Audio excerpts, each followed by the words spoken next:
शाम को 4 बजे से लेकर 7 बजे के बीच में शंकर और पार्वती के भ्रमण का समय रहता है। मेरे देवाधिदेव महादेव और माता पार्वती के भ्रमण का समय, भगवान शंकर पार्वती घूमने को निकले। इसलिए हमारा सनातन धर्म कहता है शाम के समय पर माताओं को झाड़ू नहीं लगाना चाहिए, शाम के समय पर माताओं को चूड़ी बिछिया नहीं बदलना चाहिए, शाम के समय पर माताओं को मांग में सिंदूरा नहीं भरना चाहिए, शाम के समय पर माताओं को बाल नहीं बांधना चाहिए, शाम के समय पर माताओं को चौखट पर नहीं बैठना चाहिए। उसका कारण क्या है? क्योंकि पार्वती जी ने भगवान भोलेनाथ जी से कहा था कि तुम मुझे रोज शाम के समय प्रदोष काल में भ्रमण के लिए लेकर जाते हो, मेरे लिए आज्ञा क्या है? शंकर भगवान ने कहा सुनो पार्वती, मंदिर के अंदर नंदी रहता है, जाने वाला यात्री जब मंदिर में मेरा दर्शन करने आता है तो नंदी के कानों में कहकर जाता है कि शिव जी को मेरे यहाँ लेकर आना। मैं नंदी के अनुसार उनके घर जाता हूँ, मेरा काम है उनका कल्याण करना और तेरा काम है उनके घर की नारी को अखंड सौभाग्यवती का वर प्रदान करना, ये तेरा काम है। तब पार्वती माता ने कहा अखंड सौभाग्यवती होने का वर मैं तो दे दूंगी, पर उस समय पर माताएं चूड़ी बदल रही होगी, हाथ से चूड़ी निकाल रही होगी तो मैं वर कैसे दे सकती हूँ? मांग भर रही होगी तो मैं वर कैसे दे सकती हूँ? उस समय पर चूड़ी बिछिया बदला जा रहा होगा तो मैं वर कैसे दे सकती हूँ? उस समय पर झाड़ू लग रही होगी तो मैं लक्ष्मी को वहां कैसे भेज सकती हूँ? आप बताओ। तो शंकर भगवान ने कहा प्रदोष का समय एक ऐसा समय होता है, शाम का समय ऐसा होता है जिस समय पर केवल शंकर और पार्वती की आराधना का समय होता है। हम तो कई लोगों से कहते हैं अगर आपके यहाँ संपदा नहीं आ रही है, बहुत मेहनत कर रहे हो, फल नहीं मिल रहा, कहीं नौकरी, कहीं सर्विस या कहीं व्यापार या व्यवसाय में कहीं तकलीफ आ रही है, हम सबसे कहते हैं शाम का समय पकड़ लो, शंकर जी के मंदिर में दिया लगाना प्रारंभ कर दो। शिव मंदिर में अगर दिया नहीं लगा रहे हो तो बेलपत्री के पेड़ के नीचे दिया लगा दो। बेलपत्री और शंकर जी के मंदिर में दिया नहीं लगा रहे तो शंकर जी के मंदिर के बाहर चौखट पर दिया लगा दो।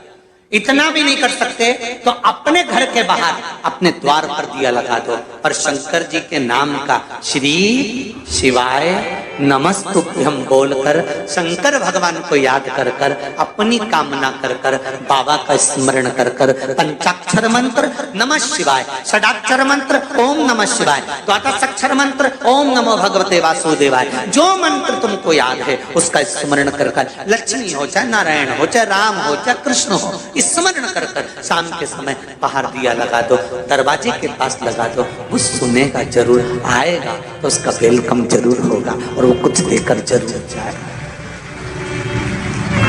नियम तो बनाओ,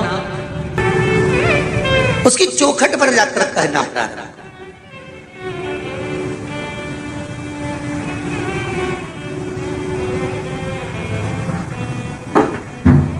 बृहस्पति महाराज ने कहा कि शाम का समय जो प्रदोष का समय होता है उस समय पर इंद्रदेव तुम शंकर जी की आराधना करो।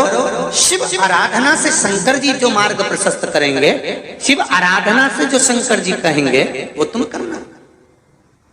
ठीक है, आराधना करी बाबा भोलेनाथ जी।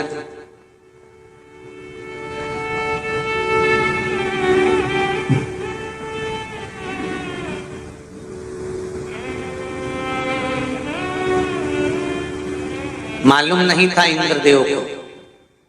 बृहस्पति महाराज ने प्रदोष की महत्वता समझाई तो प्रदोष का समय जानकर शंकर जी पर 7 बेलपत्र प्रदोष के दिन इंद्र ने समर्पित कर दी बिना सोचे।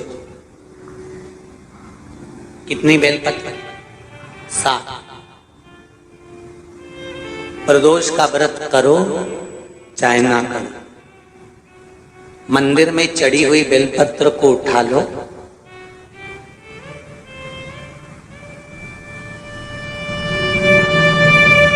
बेलपत्र का ब्रह्म कमल बना लो,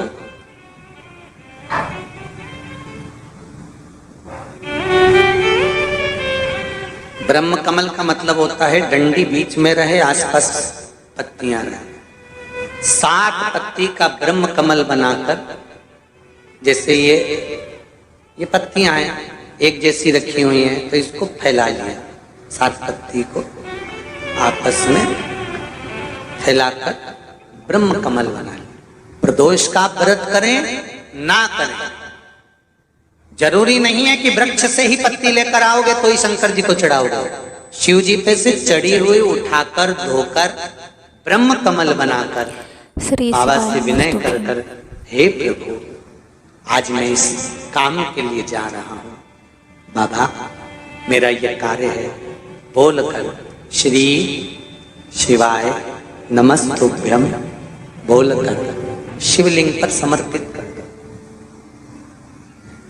दिन भर के प्रदोष व्रत का फल बाबा एक बेलपत्री समर्पित करने पर भी प्रदान कर देता है। शिव प्रदोष व्रत कर रहे हो उससे बढ़कर कोई प्रसन्नता नहीं, पर